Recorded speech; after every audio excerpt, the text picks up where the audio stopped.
Hello, everyone.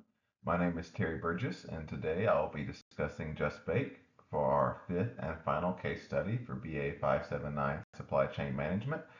Now I'll go ahead and dive into the first of the three questions posed for this case report.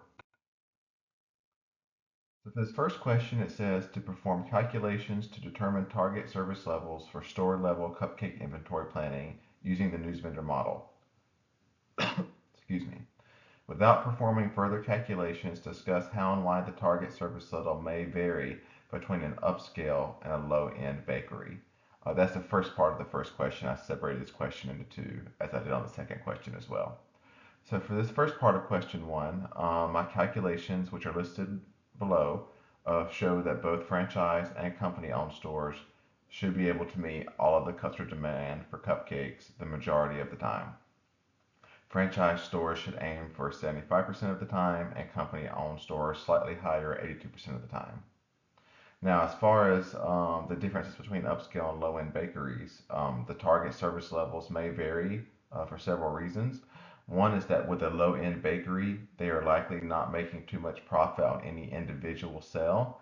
So losing an individual sale from time to time due to not having enough inventory is likely better than consistently having to throw product out that isn't sold, compared to a high-end bakery that does make a higher profit margin on their fancier products, where losing an individual sale is more costly to the company. Also, high-end bakeries just a lot of times are selling more than just a product. They're selling, in quotation marks, an experience, compared to a low-end bakery that's just getting customers in and out and prioritizing efficiency. A low-end bakery that may be out of a particular product may be more likely to be forgiven by a customer that's just trying to pick up something on the go versus customers frequenting a high-end bakery that could be opting for a dine-in service, etc., where being out of a particular product could ruin the quote-unquote experience. Now, for the second part of this question, we were told to select 5 other businesses in different industries and discuss how and why the target service level may vary among them. So the first of the 5 I picked was pharmacies, just because I'm a pharmacist and have some experience in that field. My guess from my work in pharmacy is that they would have a high target service level for several reasons. One, there's tons of competition. Yes, people are guided to certain pharmacy chains over others through their insurance, but even in those scenarios, most of the time the insurance just give you a couple options. Like maybe you can go to Walgreens or Rite Aid or CVS, etc. And if you don't have a drug, a patient can just go somewhere else. There's also low chance of waste. I mean, pharmaceuticals have a long shelf life, and people may not know this if they're not in that field, but even when pharmaceuticals expire, there's a whole industry set up on expired pharmaceuticals and returning them because sometimes the manufacturer itself will give you a credit, and then sometimes actually they'll re-export these drugs to other countries that have longer expiration dates. So there's a whole industry based around that. So even if you are to have a drug expired, you can get some money back off of that. And then of course patient care, right? If a patient comes to a pharmacy and they need a drug and it's a time sensitive drug and you don't have it, that's an issue, which affects patient care and ultimately your bottom line. So again, I would expect pharmacies to have a pretty high target service level. Now, on the opposite end, growing up, my grandfather had a produce stand.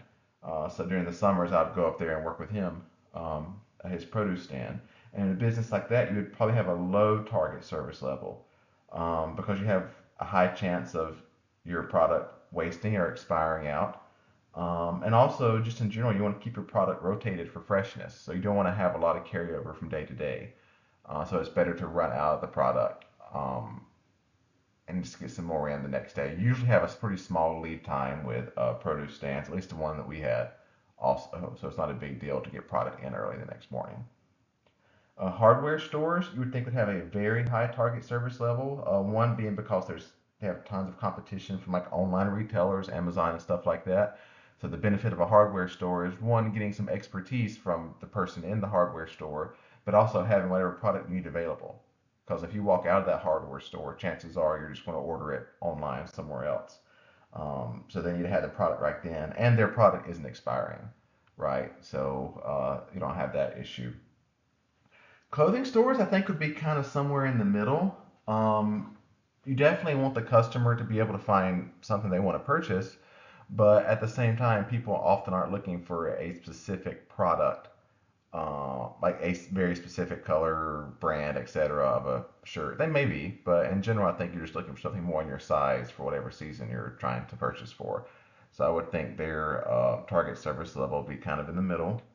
And then for dollar stores, I went back and forth on this one for my fifth type of business, and I want to stick with they would have a low target service level because in dollar stores, to make a profit, my understanding turnover is key. People don't necessarily go in looking for specific items. A lot of times you don't do all your shopping at a dollar store. You just may hit it first before you go to a larger retailer to see if you can get some deals on certain items. So I would imagine they would be okay with running out of an item because they'll just place it with a different item. Because their inventory is constantly changing. So, and that turnover, and people come to the store to see what's new on the shelves is very important to them. So I would imagine they have pretty low target service level.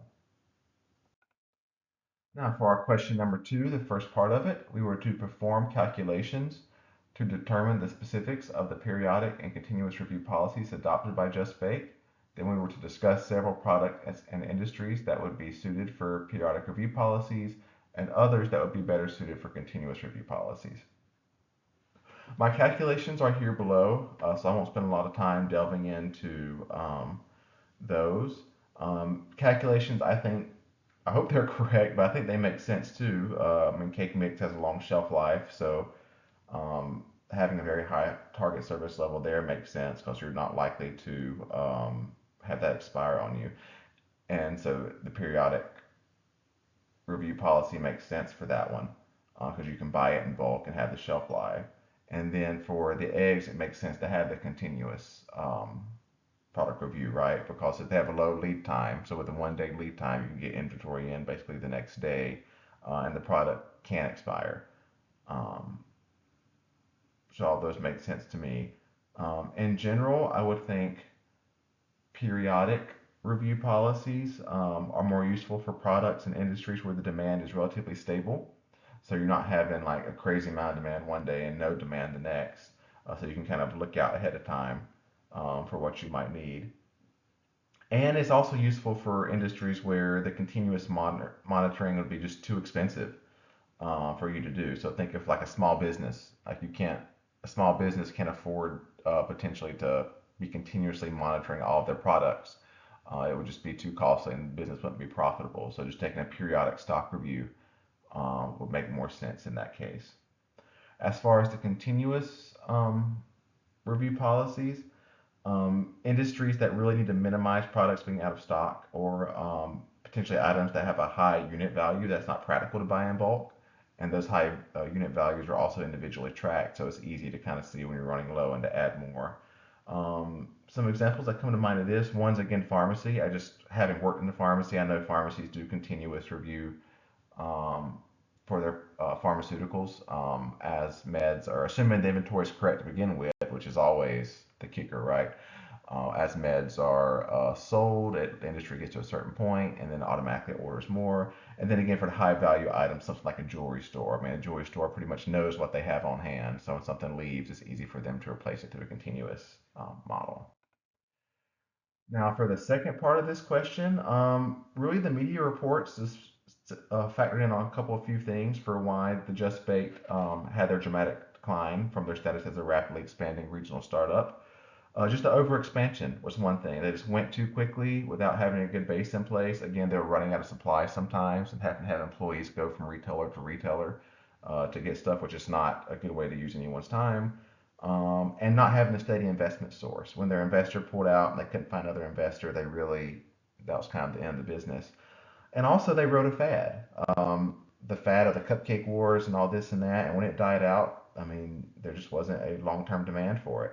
I mean, other regional rivals like Crumb's Bake Shop also went bankrupt during this time, so the cupcake fad just kind of died out. So, as far as this question, what insights can Crumble Cookies glean from the Just Baked experience, especially given its own remarkable ascent in recent years?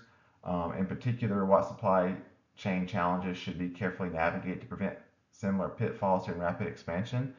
I'll be honest, I didn't really like this question because I feel like you're comparing apples to oranges in a lot of ways. Yes, they're both bakeries that have short shelf lives and had rapid expansion, but the comparison can only go so far. I mean, Crumble Cookies is magnitude times larger than Just Baked ever was. Crumble Cookies currently has over 1,000 stores. I think Just Baked at its max had less than 20. They're also huge on social media. So think of all the free or basically free advertising. Um, Per the article I have listed down here, as of 2024, Crumble Cookies had over 14 million followers. I'm sure Just Baked never got anywhere close to that. Um, and you would think with all these stores and this money, they already have a much larger and more robust supply chain system so that you don't have employees running from retail outlets, just like I mentioned in the question earlier, buying vital ingredients. So I guess that would be my big thing. Make sure you do invest in your supply chain, your monitoring, and that way you don't run out of ingredients. But again, I think the comparison, frankly, only goes so far. So again, that's my wrap for case study 5 for this course. Please feel free to leave any comments that you feel relevant, and I hope you have a pleasant day.